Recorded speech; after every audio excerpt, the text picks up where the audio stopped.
네, 지금 미국이 바이든 행정부가 트럼프 행정부의 그 반중국, 중국과의 경제 전쟁 이어받아서 이제 대만 등의 군사 분쟁을 심화시키더니 이제 결국은 유럽에서 우크라이나에서는 이제 러시아와 이제 대립하고 있는데요. 이것들이 이제 세계 대전의 위험을 고조시키고 있다고 했는데요. 우크라이나에서 이제 중국과 러시아가 가까워지면서 북이 중국과 러시아의 어떤 방조 아래 대륙간 탄도미사일도 발사했습니다. 그런데 이게 세계대전은 지금 우크라이나와 한반도에서 일어날 가능성이 많은데 우크라이나에서는 이제 세계대전이 일어난다는 게 구체적인 징후가 보이지 않는데 이번에 그 한반도에서 세계대전 그것도 핵전쟁이 일어날 수 있는 구체적인 징후, 실제로 각각의 미국과 한국, 일본, 쿼드, 인도, 호주 이렇게 되겠죠. 그리고 중국과 러시아, 북 이 양 진영이 서로 동맹이 돼서 양측이 서로 전쟁 시나리오를 실제로 상대방에 대해서 하는 그래서 그 모의 전쟁이 아니라 실제로 무기를 동원해서 상대방을 겨냥하는 이러한 핵전쟁의 전 단계로 돌입했습니다. 그래서 이러한 것들을 한번 긴급하게 살펴보겠습니다. 바이든이 우크라이나에서 러시아와 대립을 심화시킨 이후에 이제 아시아에서도 이제 중국을 겨냥해서 대만과 한반도에서 긴장을 격화시키고 있습니다. 그래서 이제 닷새간 동안에 한국과 일본을 순방하면서 주 목표는 중국이 되겠죠. 우크라이나는 주 목표가 러시아라면 이번에 바이든의 그 아시아 순방은 중국이 이 목표가 되고 이거를 정당화하기 위해서 이제 그 핵 무장을 하고 있는 북도 같이 이제 목표로 삼으면서 한국을 거기에 끌어들이고 있습니다. 그래서 아시아 태평양 전략이라는 것이 결국은 인도를 포함하여 중국과 러시아를 겨냥하면서 북을 그러한 명분으로 삼고 있는 겁니다.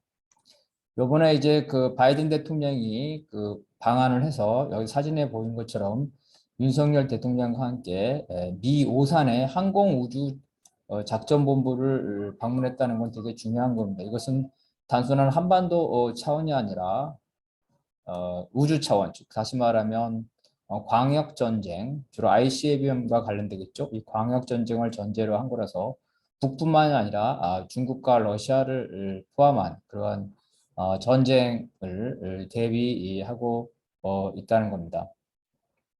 더군다나 이제 첫 번째 그 방문지가 한국이 되겠죠. 왜냐 한국은 전쟁이 일어나면 바로 첫 번째 총성이 터질 것이기 때문입니다. 그래서 이제 바이든과 윤석열의 공동 성명이 21일 날에 있었는데 여기에서 보듯이 바이든은 핵과 미사일 모든 종류의 그 전략 무기를 동원해서 북을 포함하여 러시아와 중국과 어떤 전쟁에 대비하겠다 이렇게 말했습니다. 특히 핵이라는 거는 말로도 상대방을 자극하지 않는 건데 이와 같이 공동 성명에 이와 같이 이 말을 집어 넣습니다. 그래서 여기서 윤석열이 그 북에 대해서 핵 실험이나 ICBM 발사를 할 경우에 미국에게 전략자산을 적극적으로 요청한다는 이러한 것을 함으로써 한반도에 미국과 아, 일본을 중심으로 하고 또 러시아, 중국, 북을 중심으로 한 이 양측의 전쟁을 한반도에서 시작할 그런 가능성을 느꼈습니다. 일본으로 건너간 그 바이든이 이제 그 4개국 정상회담을 했는데요. 이 쿼드 4개국 정상 회의와 그다음에 쿼드에 속하지 않은 한국과 별도로 함으로써 결국은 쿼드 4개국이 아니라 5개국이 중국과 러시아 그리고 북을 대항하는 동맹을 한 거고, 이 동맹은 단순히 군사 동맹이 아니라 경제 그리고 기술 동맹이라는 거죠. 그래서 이러한 것들이 향후에 전방위적으로 주로 중국에 대해서 견제를 하겠다. 그리고 대만에서 전쟁이 일어날 때 바이든이 그 무력 군사를 동원해서 중국과 직접 전쟁을 하겠다는 예스라는 발언을 했다는 거죠. 이것도 전에 있지 않은 되게 공격적인 그러한 발언입니다. 북이 원래 그 바이든이 한국에 있을 때 그 장거리 미사일을 발사하고 생각했는데요. 그게 아니라 이 쿼드가 종료된 이후에 이 세 차례에 걸쳐서 탄도미사일을 발사했다는 것도 매우 중요합니다. 그러니까 북의 대응도 단순히 북이 미국이나 한국만을 의식하는 게 아니라 쿼드라는 즉 러시아와 중국을 이러한 겨냥해서 러시아와 중국과 같이 보조를 맞춰서 군사 동맹이 북, 중국, 러시아 사이에 강화되고 있다는 겁니다. 그래서 북이 발사한 미사일은 장거리 미사일과 단거리 미사일을 동시고 둘 다 핵 폭탄이 적재할 수 있는 것이라고 합니다. 결국은 이제 장거리 미사일과 단거리 미사일을 동시에 그 핵무기를 힘으로써 미국, 그다음에 일본, 한국의 주한미 기지에 동시에 핵무기를 타격을 함으로써 미국이 또 한국이 이거에 대응하지 못하도록 하는 것, 요격이 불가능하다는 것, 그러한 그 의도를 가지고 있다고 보겠습니다. 이에 대해서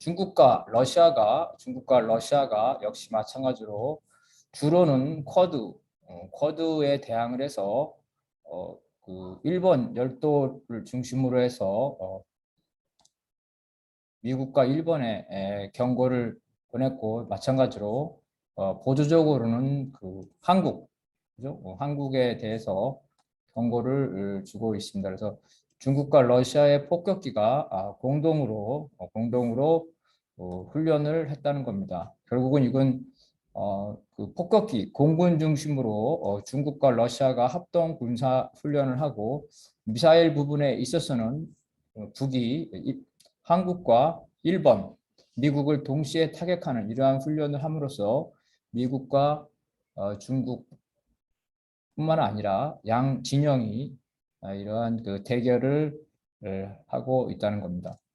그래서 이러한 것들이 이제 한국에 있어서는 무더기로 독도 인근에 중국과 러시아 군용기가 무더기로 들어왔다는 거고, 이러한 것들은 뭐냐면 만약에 미국과 중국의 양 진영이 전쟁을 할 경우에는 그 한국과 일본, 특히 그 한반도를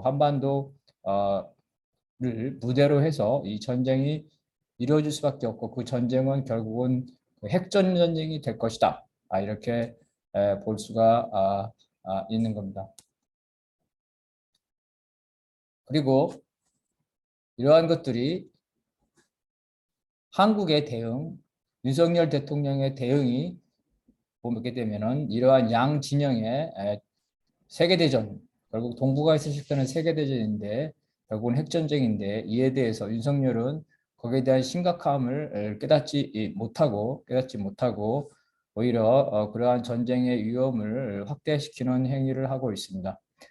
보도에 의하면은 그 북이 핵 미사일을 발사하기도 전에 한국과 미국은 동시에 선제 타격의 의미로서 24일 날 동시에 한국과 미국이 미사일 발사를 했다는 것이며, 25일에도 또 언론에 의하면은 발사를 했습니다.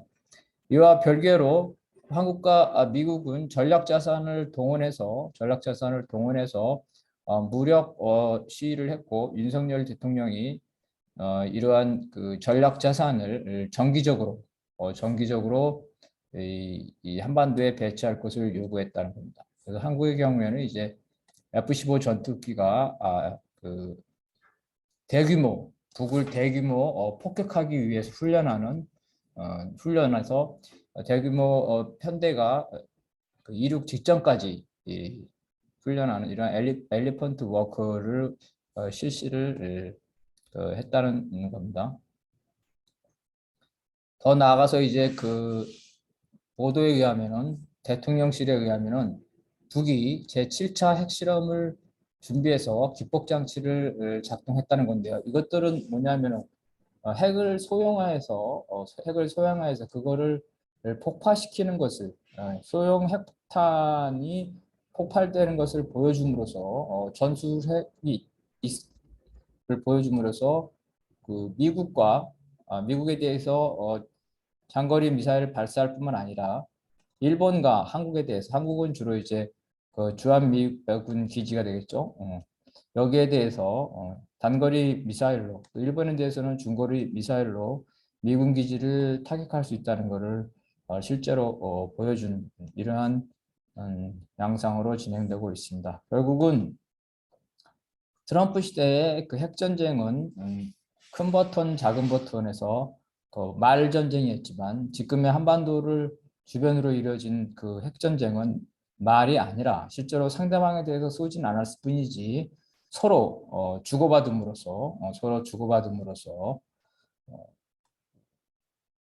폭격기와 그 다음에 핵실험 그리고 여기에 다양한 또 그 선제 타격 이런 것들을 주고받음으로써 실제 핵전쟁 세계대전 직전까지 이미 가고 있다는 것입니다. 지금 미국의 태도를 봐야 되는데 미국의 바이든은 특별한 묘수가 없습니다. 그 북에 대해서 대화를 구걸하고 있지만 북이 제재를 일부 완화하지 않는 한 대화에 응하지 않고 있습니다. 북은 이런 강경한 태도로 인해서 미국은 사실상 현재 절망적인 상황에 빠졌다고 볼 수 있겠습니다.